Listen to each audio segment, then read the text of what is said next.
But I'll just take you through a little bit of my life and my experiences growing up as a Catholic from Cincinnati.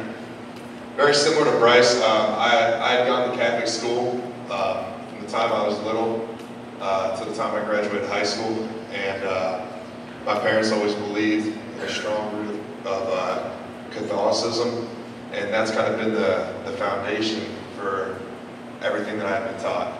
And so when I went off to college, you know, I grew up in, not to say it was a small bubble, but I grew up in my own little world where things were, they were generally a little bit better off. People shared the same views that I had. A lot of the opinions that they shared on social or just different behaviors, they were the same as mine. And so when I got to college, it was a completely new and unique experience for me.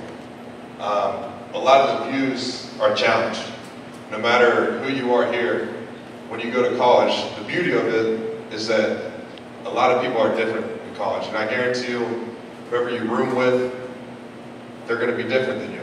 And that's the beauty of it, but it also presents a lot of challenges. And it presented a lot of challenges for me as an 18-year-old kid that kind of grew up in my own little bubble. And you know, when I grew up, my parents they held me accountable.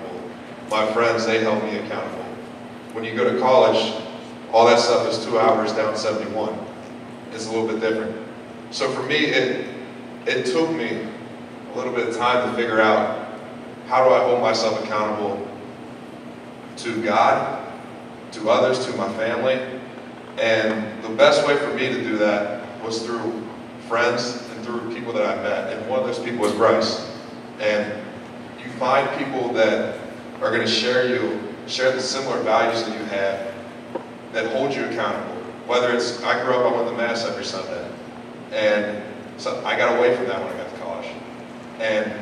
But through meeting other people, through going through different experiences, they bring you back into it. And that's the beauty of it. No matter how far back you are, you're always looking for that second chance.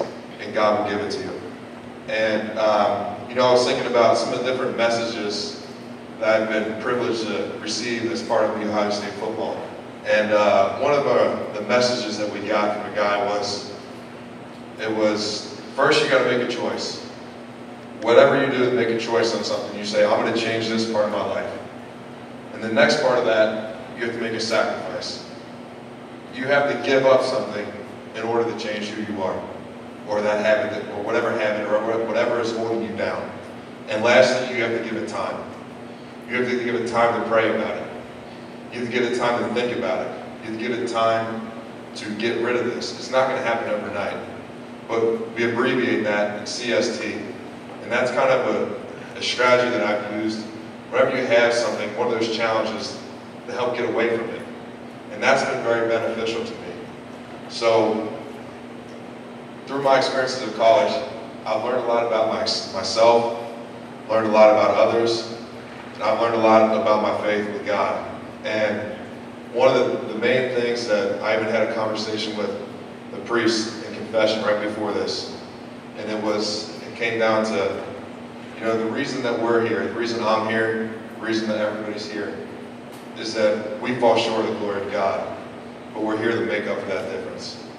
And that's the beauty of our faith, is that we can always keep trying, always get back up to please God. And we're very blessed as football players, especially the spotlight that I have been given as part of the Ohio State University, the things that we were able to accomplish on the field this year. And it's given me an opportunity to speak in front of guys like you, and it's truly an honor. I hope you guys don't, there's no way for me to say this, how much of an honor this is to speak in front of high schoolers like you when I was there just 4 years ago.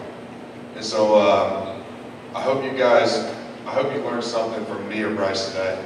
And take this experience that you guys have. It's a special thing that Lou put together. And it's a lot of work, it's a lot of time, but this is for your benefit. They put it together for you guys in the room. Not that they didn't put it together for the coaches, but it's for you guys. So take advantage of the opportunities that you guys have. And one last thing is that I write down my goals. I write down my goals and I put them on my wall so that every day when I wake up in the morning, I see my goals. And I have my short-term goals and I have my long-term goals. And one of my goals is that every week, prayer worship. And when I accomplish a goal, I like to check it off. But when I miss that goal, I like to kind of give it an X. Maybe that little more motivation. But that's a goal that forever long that I've been writing down goals, I never cross off or I never X. It's a consistent, daily, weekly reminder that you have to keep working on your relationship with God. It can never be good enough. So keep working on it, guys. And I truly appreciate your time. And I hope you guys get a good experience out of this. Thanks for your attention.